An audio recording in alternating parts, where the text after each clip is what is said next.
is Alice, and I'm a student of Plantlab Level 1 Raw. I'm Lebanese, I live in Dubai, and today I'll be talking to you about my final project, which is called Sun and Wind.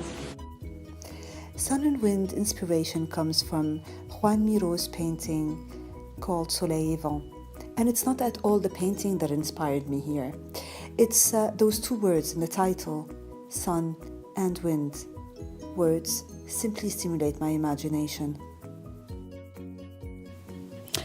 When I started reflecting on my menu, I started asking myself very simple, easy questions, like what would the sun or wind feel like? What would they look like? What would they smell like? What would they taste like?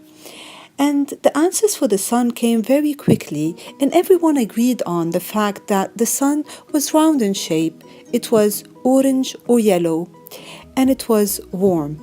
And here, with the warmth, I was already facing a challenge.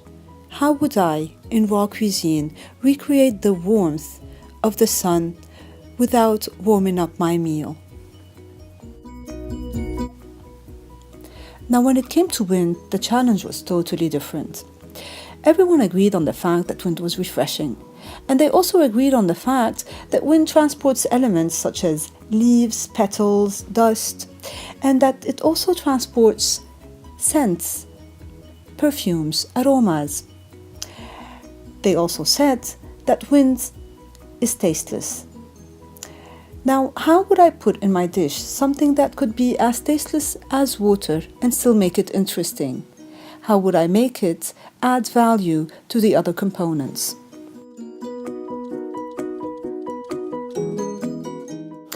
My first course of the menu is a raw spicy pumpkin soup. It's accompanied by chestnut crackers, a frozen dill tzatziki, and petal crystals. I also included a lot of herbs, microgreens, and petals that fly like wind. In the dish, I've hidden a surprise element. It is some marinated, semi-dehydrated oyster mushrooms. What I enjoyed the most while making this dish was working and playing with temperatures. What I did is I simply selected a few components and called them the sun elements because of their colors and because of many other reasons. And I've heated them up to the maximum, which is 115 degrees Fahrenheit. And I've added a little bit of spiciness inside the soup itself to create another layer and level of warmth on the palate. Now, all of this contrasted with all the frozen elements, which are my wind elements. And the fact that my wind elements were frozen accentuated the heat and warmth of the soup, which is actually not hot at all.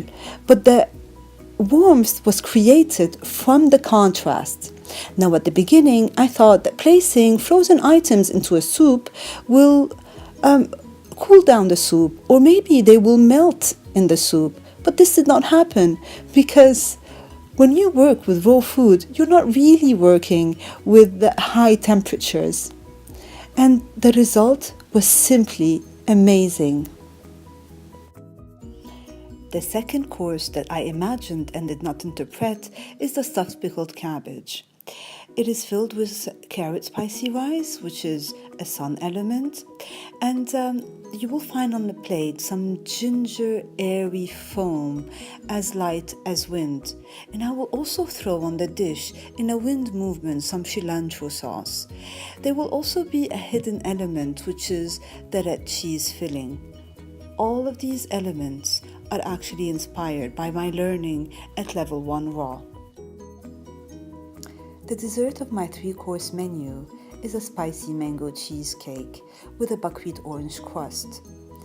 It has a spicy mango cheese filling, but the spiciness is really mild. It's only here to create a hint of warmth. The diner still needs to leave the table with a pleasant feeling on his palate.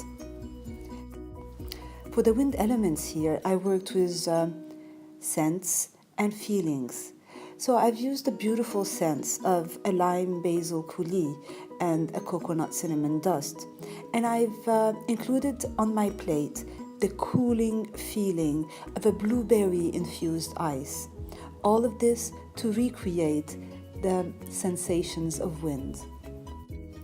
I originally wanted to represent wind with a refreshing mint yogurt, but then I realized that yogurt is not as light and volatile as wind, so I replaced it with a lighter and more scented lime basil coulis. I just want to say here that recipe testing changed everything on my menu.